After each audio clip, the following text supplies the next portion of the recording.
WYMT Mountain News at 11.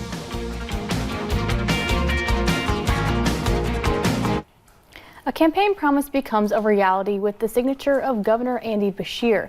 Today, the governor signed an executive order restoring the right to vote for more than 100,000 Kentuckians. Those people convicted of felonies have served out their sentences, but wouldn't have the opportunity to vote again until today. Nick Oliver talked to two people happy to see their rights returned.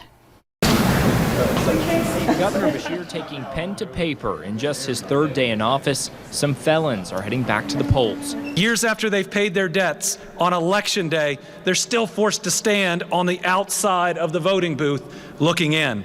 The promise of this executive order was made on the campaign trail. The decision affects 140,000 convicted felons of nonviolent crimes. Some crimes are so awful and inflict so much emotional trauma that we owe it to the victims and the survivors for those crimes not to restore that right to vote.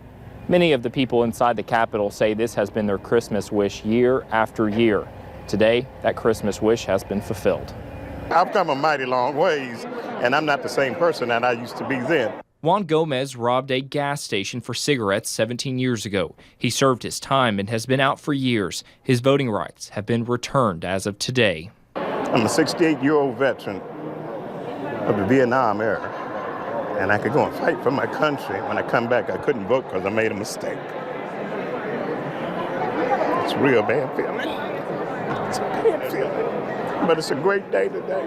I think it's a double jeopardy for a person to serve their time and then come back as a full citizen once they get their rights back and still be locked out of the democracy. The governor says he now hopes to make this a constitutional amendment to protect his order from future governors. At the Capitol, Nick Oliver, WKYT. The governor will also look at requests when making his decisions. Requirements include a felon completing their sentence by serving all their time and paying all restitutions. Now, Dr. Wayne Lewis is out as the state's education commissioner. He resigned after hours of negotiations today behind closed doors. It all happened at a special meeting of the State Board of Education, made up of members just appointed by Governor Andy Beshear. That old board sued Beshear over his executive order to remove them. No word on when a judge may hear their case. Two churches in Floyd County are praying for whoever is responsible for validating their church vans. First Assembly of God in Martin and Allen Baptist Church both discovered the catalytic converters missing from their church vans this month. The theft comes on the heels of a similar issue with the disabled American Veterans van in October. Church members say the act says a lot about the state of mind the theft was in. It's just sad that the individual or individuals felt the need to have to steal from church. It's just a bad time. Church members urge drivers to be cautious of leaving their vehicles unattended. Josh Baker and his family lost everything in a house fire back in July. Baker says thankfully his wife, 3 boys, and their dog made it out. But after the fire, they had to rebuild. Josh is the principal at R.W. Combs in Perry County. He and his wife have purchased new property to begin rebuilding. He says the Red Cross and many people in the community helped him get back on his feet. I think American Red Cross, I've talked to them since then. They called and checked on us several times, and they've just been such a blessing, too. You know, there's nothing stronger than the heart of a volunteer. And so all of our volunteers are entirely compassionate. The American Red Cross is short on volunteers, especially for areas in eastern Kentucky.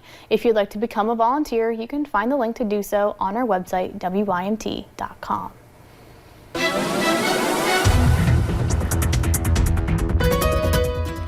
Temperatures are a little bit on the chilly side for tonight. Well, depending on where you are, some areas on the cooler side, others not too bad. We'll go ahead and take you to some of those temperatures. 33 in Hazard, but 40 in Prestonsburg, 43 in Harlan, but 39 in Jackson. Valley's a little bit cooler. Those higher elevations a little bit on the warmer side, but most of us staying a little bit on that warmer side as we head into tonight. Still a little bit chilly out there for some. Clouds have been increasing, and now those rain chances, you can see them down into parts of Tennessee, going to start to move into our area as as we head into very late tonight, mostly as we head into the early morning hours on your Friday. So for tonight, we'll actually, most of us remain right around those mid-30s. Temperatures actually get a little bit warmer as we head throughout the actual morning on your Friday. And yes, those rain chances definitely increase. Soggy weather returns for your Friday, continues into your Saturday. Slight break Sunday, and then that second system moves in Monday into your Tuesday. We'll talk about both those systems, break down the timing and impacts coming up in just a little bit.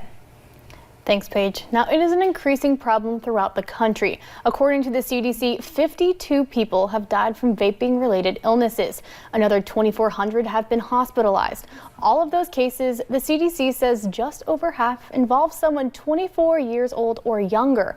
The popularity of vaping products has doctors waving a red flag for the dangers inside e-cigarettes.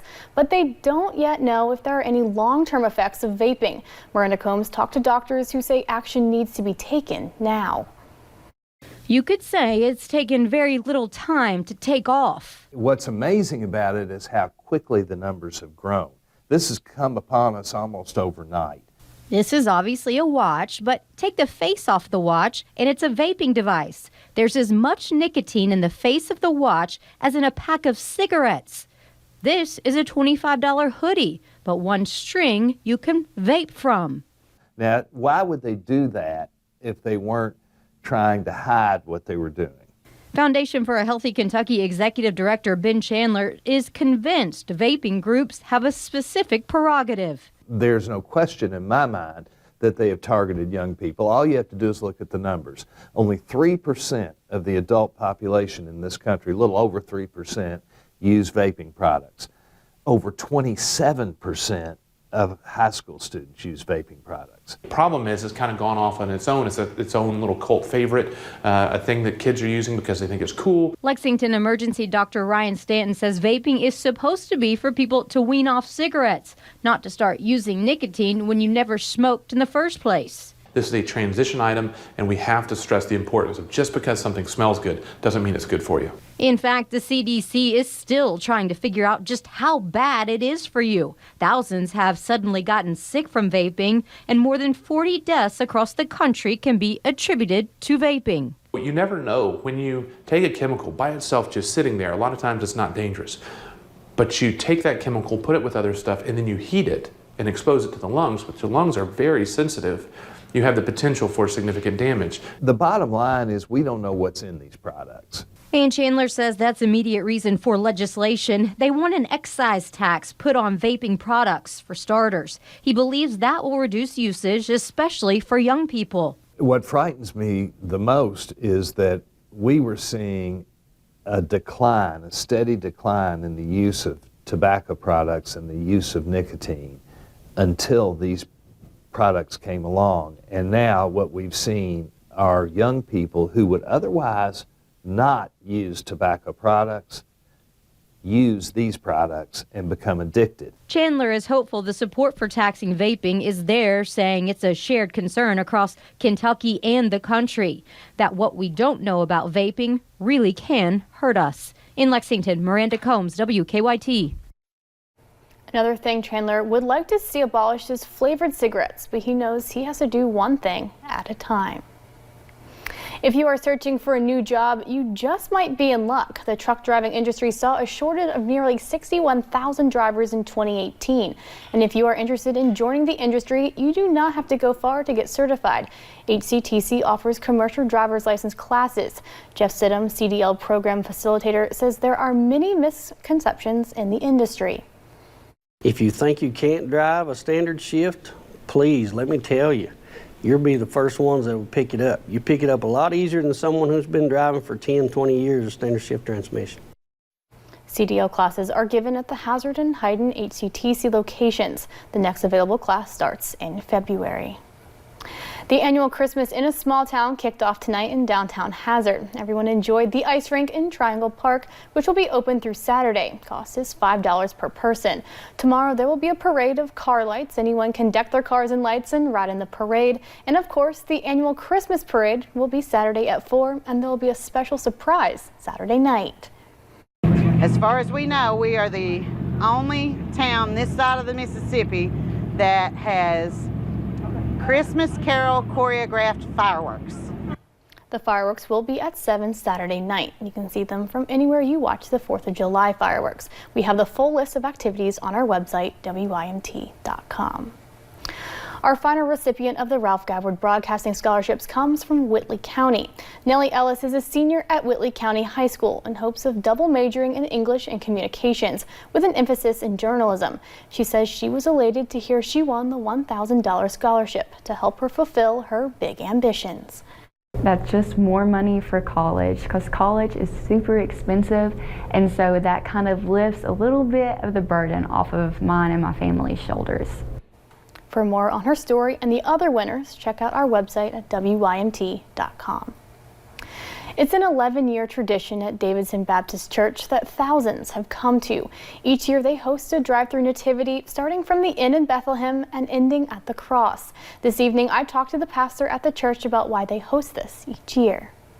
For 11 years, cars have driven through this nativity hearing the Christmas story. Each year we have people that come through that are coming through every year. This is a Christmas tradition. They put their kids in pajamas and bring them through, and they're asleep by the time they get home. At the start, each car is given a CD that tells the story, a gold coin to pay their taxes, and hot cocoa. Everybody gets cocoa, and then the front seat gets cookies, and so does the back seat. They drive through the town of Bethlehem, then to the shepherds. Kids have an opportunity to pet the animals, the sheep, and the angels are saying glory to God in the highest. And then come to the manger. We build it every year. It is out of rough lumber, and it just really looks beautiful. We think it's a very special sight. But the story does not stop there.